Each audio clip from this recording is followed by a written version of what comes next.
Veamos ahora la glándula seminal.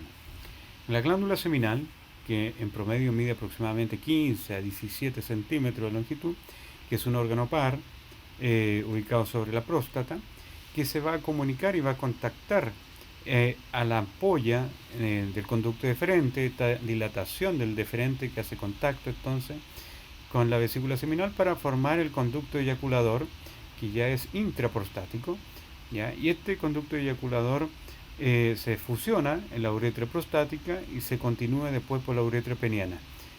De tal manera que toda la secreción proveniente del testículo epidídimo conducido por la ampolla deferente se une a la secreción de la vesícula seminal. Por lo tanto, aproximadamente el 75%, 70% de la vesícula seminal, 5% de testículo epidídimo, va a ser expulsado a través del conducto eyaculador. En consecuencia, si un paciente tiene una inflamación por infección o traumatismo del conducto eyaculador, el 75% del volumen seminal no va a ser expulsado a través de la uretra prostática y uretra peniana. De tal manera que el paciente tendría una hipospermia. Hipo significa menor, ¿cierto? Menor volumen, ¿ya? Y además el pH de ese líquido seminal sería completamente ácido porque solamente tendría la presencia de la secreción prostática, secreción que tiene un alto contenido de ácido cítrico. La glándula seminal, por su parte, produce ácido ascórbico en bajas concentraciones, pero mantiene el estado reducido del microambiente para mantener protegido de la especie reactiva del oxígeno al espermatozoide. También produce fructosa, que es una de las principales fuentes energéticas de la mitocondria del espermatozoide, junto con la glucosa. Prostaglandinas, cuya molécula se descubrió inicialmente en la próstata, pero son más abundantes en la vesícula seminal. Y también encontramos un pigmento lipocromo, que son las flavinas, ¿ya? Las flavinas son fluorescentes bajo estimulación ultravioleta, ¿ya? Y también se utilizan en medicina legal, medicina forense, para la búsqueda de células espermáticas cuando se sospecha de algún presunto violador o algún presunto sospechoso ya de algún crimen. Ya fácilmente se estimulan este pigmento con la luz ultravioleta para poder generar la visualización y posterior extracción del DNA de los espermatozoides. ¿Ya? Las prostaglandinas cumplen un efecto también importante porque bañan a los espermatozoides y también los camuflan, los protegen del sistema inmunológico femenino. ¿Ya? Pero en conjunto, las secreciones del líquido seminal son más bien alcalinas. Es importante esto, porque el 70% del líquido seminal es de este origen, vesícula seminal. Y el líquido seminal por sí mismo tiene que tener un pH siempre sobre 7.2 para poder al menos neutralizar el pH ácido presente en los fluidos vaginales de la mujer, porque el pH ácido es letal para los espermatozoides, tiene que ser neutralizado y la manera de neutralizarlo es producir altas concentraciones de bicarbonato que puedan neutralizar ese pH ácido. Ahora, los fluidos femeninos son ácidos, tienen esta naturaleza ácida, gracias al Lactobacillus vaginalis, que es la flora normal, ¿cierto?, de esa zona, que transforman glucosa en ácido láctico, ya como medida de precaución, de protección, una medida inmunológica que evita la contaminación por bacterias patógenas, pero al mismo tiempo evita la contaminación por hongos. En esta imagen podemos ver la vesícula seminal. Y la vesícula seminal está envuelta por una adventicia fibroelástica, musculatura lisa que se va a contraer durante la eyaculación para expulsar este 70% correspondiente al líquido seminal, ¿ya? Cuya procedencia es este origen, la vesícula seminal. Y la vesícula seminal posee un epitelio pseudoestratificado sin especializaciones apicales. Ahora, aquí observamos un resumen de todo lo que hemos estudiado, con el número 1 el testículo, envuelto por la túnica albuginia que separa a través de los tabiques al testículo en lobulillos testiculares. Los túbulos seminíferos que están en el interior de los lobulillos van a drenar en la red testicular, la red de testis, se va a conectar con el epidídimo, y aparece con el número 2, los conos o conductillos eferentes, que van a enviar a los espermatozoides hacia la cabeza, en donde ubicamos el conducto epidimario inicial, y se continúa a través del cuerpo, cola epidimaria, y luego a través del conducto deferente van a ser expulsados los espermatozoides, y a nivel de cuando se conecta con la próstata se dilata este conducto deferente y forma la ampolla de este conducto, la ampolla del deferente, ¿ya?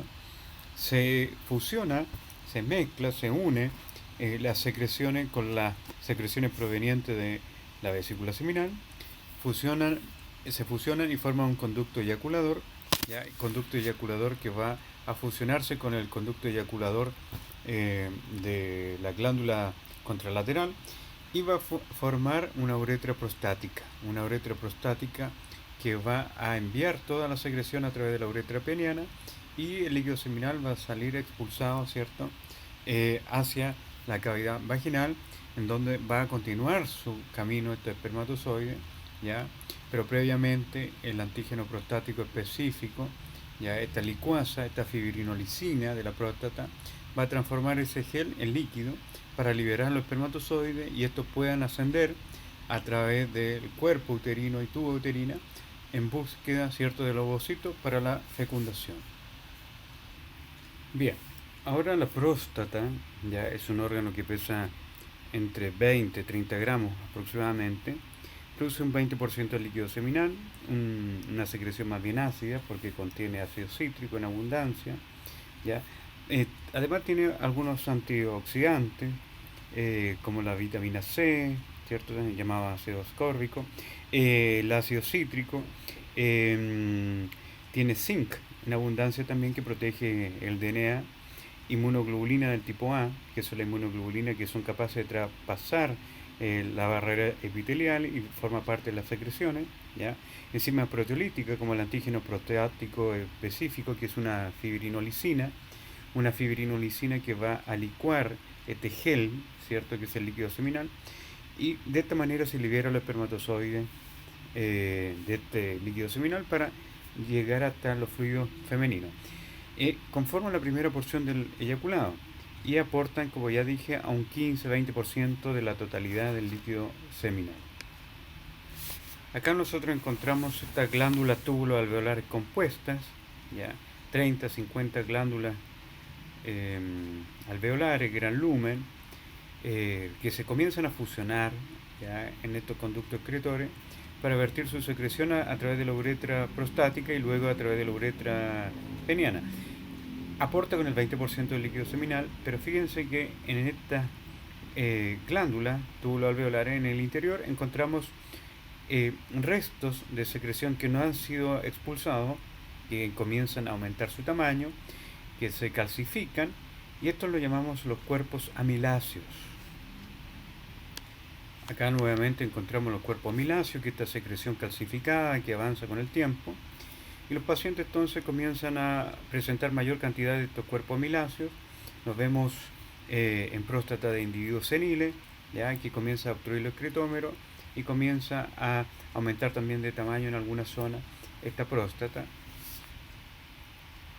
Con mayor aumento el cuerpo amiláceo teñido de celeste, donde vemos que esta secreción se acumula en el lumen de este adenómero prostático, ¿ya?, y muchas veces impide la salida de la secreción.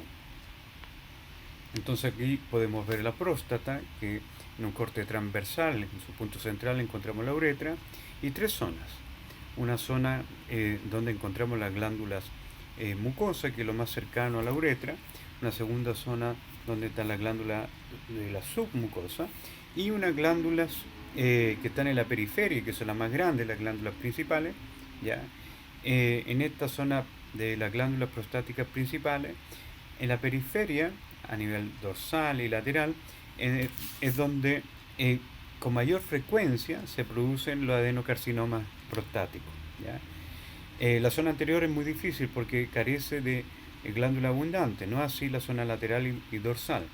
Entonces, esta glándula produce el antígeno prostático específico, que es una fibrinolicina que licúa el líquido seminal, y en algunas condiciones patológicas, como cuando se rompe la indemnidad de la membrana basal, este antígeno prostático específico podría entrar a la sangre y la podemos medir, ¿ya?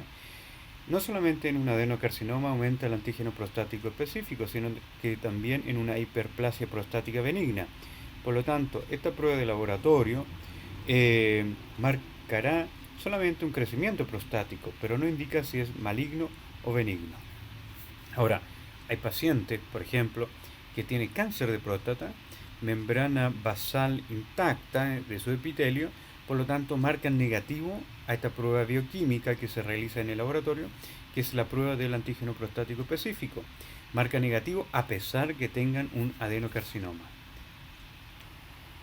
Bueno, finalmente, para ir concluyendo esta clase de sistema reproductor masculino, vamos a hacer un pequeño resumen de 2 minutos en qué consiste este sistema reproductor masculino. El sistema reproductor masculino encontramos los testículos que pesan 20-25 gramos. Acá se produce la maduración estructural de los espermatozoides desde la línea espermatogénica que es la espermatogonia, la célula madre, acompañada funcionalmente de la célula de Sertoli que comanda esta espermatogénesis, y todo eso ocurre dentro del túbulo seminífero, y a eso lo llamamos compartimiento tubular. Lo que rodea a cada uno de los túbulos seminíferos, compartimiento peritubular, que son células mioides y fibroblastos. Y por último, el compartimento intersticial, que es tejido conectivo laxo, con las células intersticiales, ya que son las células productoras de testosterona, antiguamente llamadas células de Leydig, cuya función depende de la hormona luteinizante. Una vez que se producen los espermatozoides, maduran funcionalmente en el epidídimo, pasando por sus 3 segmentos, cabeza, cuerpo y cola. Finalmente salen por el conducto deferente. Conducto deferente que se une a la vesícula seminal, se introduce a la próstata a través del conducto eyaculador y de esta manera el líquido seminal es expulsado. 70% de origen de la vesícula seminal, 20% de la próstata, y el 10% restante viene de un 5% de testículo y epidídimo y el otro 5% de las glándulas bulbo-uretrales, antiguamente llamadas glándulas de Cooper. Todo eso hace que el líquido seminal tenga condiciones adecuadas para poder fecundar un ovocito. Ahora, las condiciones son las siguientes. Primero, el paciente debe tener una concentración espermática mínima de 15 millones por mililitro de líquido seminal. Una morfología espermática, esto es interesante, no menor al 4% de espermatozoides normales. ¿Y por qué interesante? Porque en el resto de las especies animales nosotros hablamos de morfologías normales del 80-90% como normal, espermatozoides de forma normal, 80-90%. En cambio en la especie humana hablamos de apenas un 4% de espermatozoides normales, ¿ya?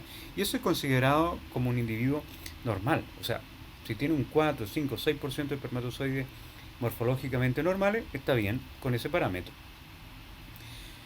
Otra cosa importante es que los espermatozoides tienen que estar vivos. Obviamente, un 58% de los espermatozoides se considera normal, un 58% como límite inferior de referencia, ¿ya? Y el líquido seminal, como volumen mínimo, debe tener 1,5, 2 ml de líquido seminal un varón para que sea considerado como normal. Estos son los límites inferiores de referencia. Muy bien, estimados alumnos, estamos llegando al fin de esta clase. Espero que les haya gustado, que les sea útil. Cualquier pregunta, duda que tengan, me pueden escribir directamente a mi correo que aparece al inicio de esta presentación, ¿ya? Y con gusto yo podré seguir ayudándolos a entender esto tan interesante que muchos de ustedes probablemente se vayan a dedicar el resto de su vida a la andrología o a la urología, para también contribuir a ayudar a las parejas que tienen algún grado de dificultad, ¿cierto?, para poder lograr ser padres. Un abrazo y nos vemos en una próxima oportunidad.